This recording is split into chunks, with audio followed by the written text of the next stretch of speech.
যারা পৃথিবী থেকে গেছেন তাদের রুহ মাগফিরাত কামনা করে দোয়া মাহফিল। ভাই তো চুপ থাকি না ভাই, এত কথা বললে মৃত্যুবার্ষিকী রাইট।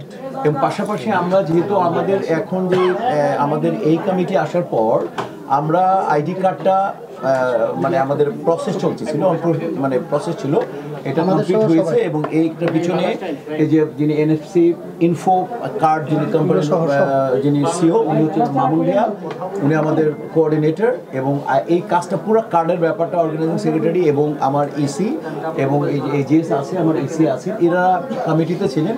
খুব সাকসেসফুলি তারা কার্ডটা করেছেন। এই যে কার্ডটাকে দিয়ে ইনশাআল্লাহ আমাদের মানে শুধু তার নিজের পরিচয় পাওয়া যাবে না, সেটা মানে আমাদের একটা প্রোফাইল আর কি, যে কোনো জায়গায় কাটা দিলে তার প্রোফাইল সমস্ত চলে আসবে। তো এটি আজকে ইনশাআল্লাহ উদ্বোধন হচ্ছে। আর আপনাদেরকে আসার জন্য হৃদয় নিংড়ানোর শুভেচ্ছা, ভালোবাসা। শিল্পীদের পাশে, চলচ্চিত্রের পাশে, শিল্পীর পাশে থাকার জন্য অনেক ধন্যবাদ।